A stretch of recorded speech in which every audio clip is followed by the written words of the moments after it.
the cluster and say, pick me the 5 top diseases. It will pick the 5 top diseases. It might come back with, say, no, there are 6. Right. So let me, okay, I'll still give the answer on the email. Let's say you don't want to find email is spam or not. Let's say I increase the problem set. Not only do you want to find whether email is spam or not, you want to give it a priority. Is it the highest priority email for me? Like the Google priority thing, right? They came out with this priority. Is it the highest priority for me? Is it medium priority to me? Is it almost like junk kind of thing? Or it is, junk is spam, right? Oh, yeah. So is it spam? So let's say these are the 3 things that you want to find. Highest priority, medium priority, normal priority, and junk. Junk like spam, right? Suppose these are the 4 things that you want to do. Now, what could happen initially, your problem set would be find spam or no spam. This is your initial business problem. Find spam from no spam. So this is easy. So you just build a binary classifier. You have all the past emails which you found out to be spam, mark them as spam, write spam and that email. And the other email which was valid, just write not spam and mark it. So this becomes your training data set for your binary classifier. And you train the model, build an email spam model, and let any new email come, pass through there, it will stamp it spam, not spam, spam, not spam.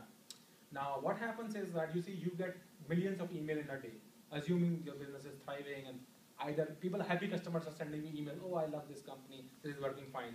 Now, since you have these millions of emails coming into your system, and it has been already classified, they are all good, they are no spam, even after doing that spam detection, still you have 100,000 emails in a day. Now you still cannot manage, like whom should I respond first, whom should not respond first. Now your question you are trying to ask is, can I prioritize these emails? Like in highest priority, medium priority, lower priority, and whom I can just ignore, even though they are good, right? Suppose this is what you're thinking in your mind. You may want to throw these emails into a clustering system. And clustering system, you may say, okay, define 4 clusters for me. Highest priority, medium priority, least priority, and things like that. And then what you can do is that this cluster will come back with you these classes. So one is you can define how many classes you want, or you can let the cluster define like what is an optimal set. Like 10 classes, 2 classes, 3 classes, 5 classes, it will come out with that. So you have used classification to specify spam or no spam. Within the no spam, you're again clustering it and defining what are those identifiable classes. When you find there are 3 identifiable classes, again you build a classifier that is 3 label classifier. Again pass it through the classifier, and whenever a new email comes in, first it goes to the first spam no spam classifier. Next it goes to the 3 level classifier. So you have already used the clustering to figure out what those 3 classes would be, and it comes to this classifier. Simultaneously, what you can also do is that since when the email comes to you, they also have date and time, which is numbers, right? Each email has date and time, when received or the timing. So you can build a regression model on time of I want to prioritize based upon time and the thing. So you can make a regression model. Again, it will tell you that if it comes before this time, is it more important or something like that. So I'm trying to make this thing up here, but just thinking on my feet right now as you ask me the question. And dimensional rejection is, suppose email can have multiple features. So it can have IP address, the sender's name, to name, the subject, the content of the email.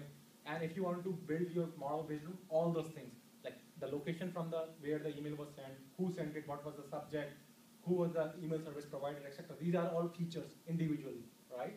So you can have millions of, and even you might want to go through the content of the email. All those can become millions of features, each and every word that they are writing. Now, if you were to use a simple, let's say a SaaS tool to build a predictive model, right? SaaS software, and do it. If you have these millions of kind of features, then it will hang. Like even Excel sheet cannot take it. If you can do basic kind of modeling just on your Excel sheet as well. But the moment you have huge amount of data, it will stop working. So in traditional sense, what happens is what we do is something known as what my friend was also saying, the dimensional rejection.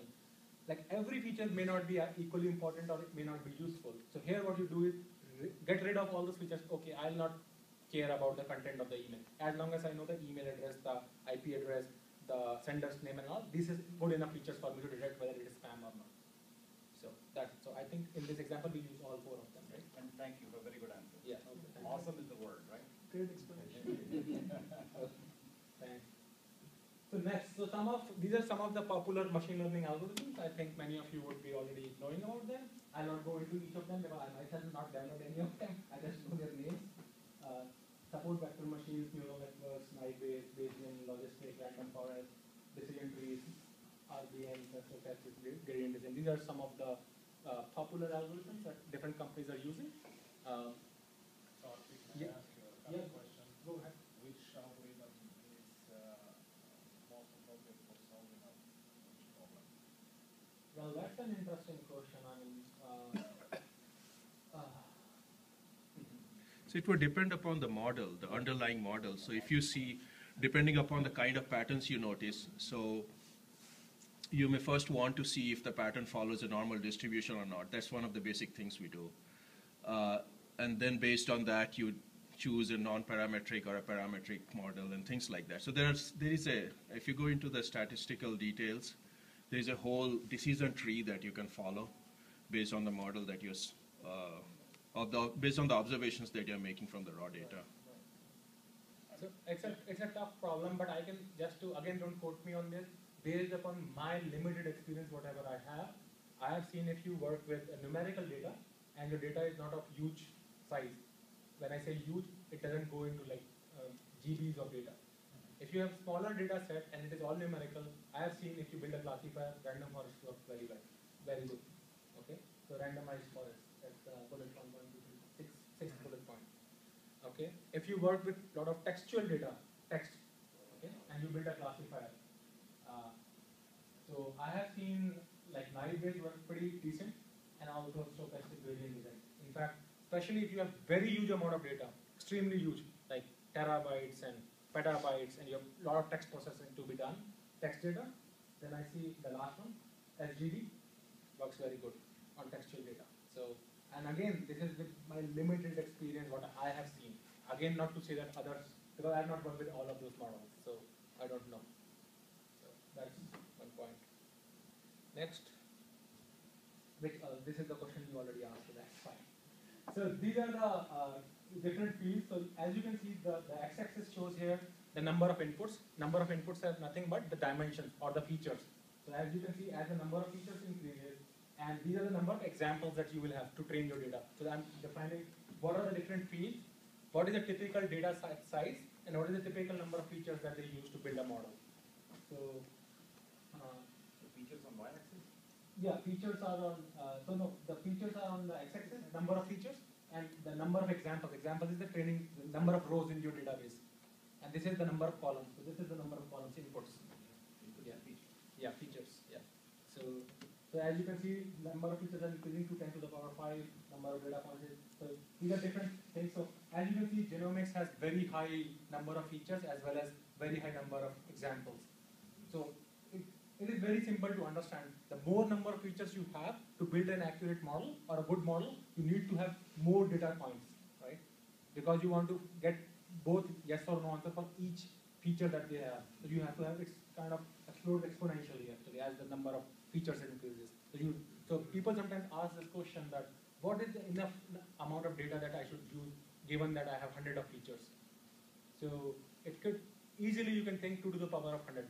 That's the number of rows you should be having. Like I'm just again giving you a very hypothetical kind of a number. It's not a mathematical secret.